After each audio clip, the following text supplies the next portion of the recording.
Thank you, Madam Speaker. I rise to urge support of Senate Bill 1253. This is a very important bill on behalf of this institution and the people we strive to represent, and should rightly be supported by every member of this chamber. The diminishing of the legislature harms all of our constituents. Their input and pleas for help are harmed along with our ability to advocate for them. The governor has asserted that she does not require a state of emergency declaration with corresponding legislative engagement, oversight, and accountability envisioned within our 1976 emergency law.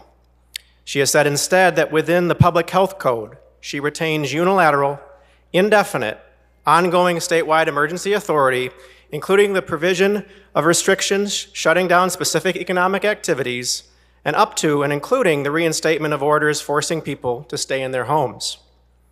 In fairness, the director of the MDHHS has yet declined to agree that he has such sweeping discretion. I will leave it to him to debate that with the governor who employs him, but can hazard a guess as to how that conversation will go. Following word-for-word reintroductions of numerous EOs through the department, we saw a 3-week pause announced recently.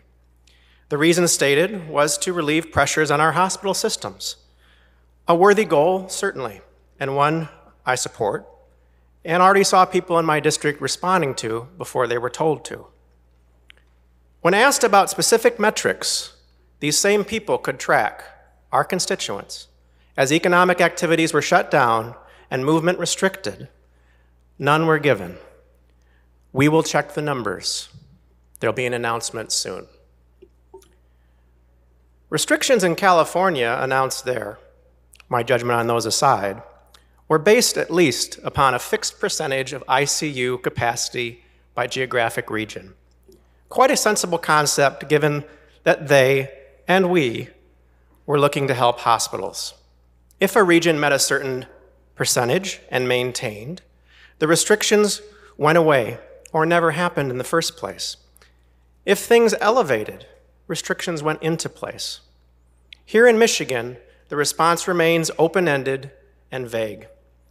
We will check the numbers, let you know. There's context required. It's too complex. You know what that sounds like to me? Like there's a belief among some that the people of Michigan are not capable of understanding something so dear to their lives. Given the sacrifice, the good faith effort we have seen even in the face of these vagaries, the innovations of those helping one another to meet the cascading ill effects our people have endured, such a message and approach is wrong. Cynicism and noncompliance are naturally fomented by such heavy-handedness. We saw an extension of the 3-week pause announced 48 hours prior to its expiration, distinct only in its disrespect to those under those restrictions and their desperate need to plan and forecast. Incredibly, the central reason for this 12 days of Christmas extension was stated as further time being needed to analyze the data about what people had done over Thanksgiving, with statements made at the time expressing deep concern that not enough people had, quote, done their part to fundamentally alter their treasured family gatherings. More recently, that tone has changed, as it would seem that, in fact, the people of Michigan did change up their activities to help take the pressure off of our healthcare system. Maybe our people aren't simply children that need to be cajoled and lectured at every turn. Maybe they deserve a little trust. Here's the point that stood out to me and should concern all of us. According to public health experts and those in the healthcare space, the data for Thanksgiving that was being talked about is a lagging indicator and was always going to be on a 7 to 10 day lag at least, if not 2 weeks before it was known. Citing this as a key consideration at the end of the pause shows 100% that it was never going to be a 3-week pause. It simply isn't possible if that's the factor going into decision making. This extension actually met most people's low expectations, which is a sad statement of disconnect when a time frame is widely seen to be meaningless due to past approach. Vagaries and open-ended. Will we extend again? I don't know. I'm just a lawmaker. The numbers are improving, I hear. Not that they can be compared with any stated specific target. Wait and see. There'll be an announcement, I'm sure. It is astounding to me that I cannot, as a state policymaker, after 9 months, point to a specific benchmark defining the goal and defining success within this administration's response. Consider the message being given to small businesses and their employees, and the many others affected. The message is simple. There is nothing you can do to be deemed safe within recently targeted sectors. We don't care what you've already done. Dine-in options, as one example, of any kind, of any circumstance or restriction, are too unsafe. One of my local businesses said, "Can we rent out our entire floor space by the hour to one household parties of six people in the whole place? Just something." No, there is nothing you can do. Well, that's not entirely true. You could invest in some enclosed dining igloos. They're A-OK, I hear. Will there be further clarity? I don't know. Maybe we will, maybe we won't. And yes, we know our own outbreak data, the state reports, says one thing, but we will go by geolocation cell phone data. The same type of data which apparently led to the assumption that people behaved badly over Thanksgiving, which is now proving to be wrong. How much are those factors weighed? I don't know. I thought outbreak data from the state itself would be a reasonable centerpiece for guidance as to how we handle outbreak mitigation. Not so. Remember, 48 hours notice as people's dreams and livelihoods are being destroyed.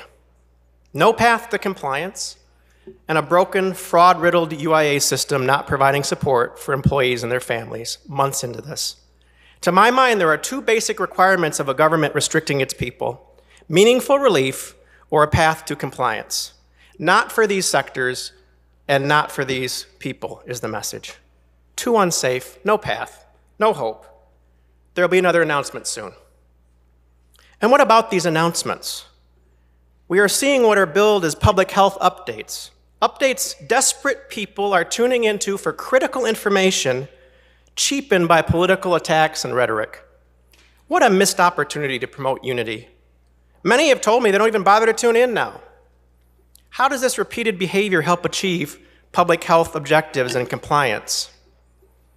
The people of Michigan deserve a unified response, and one which acknowledges that substantive engagement must occur between the legislative and executive branches as the people, the courts, and our institutional construction expects and envisions.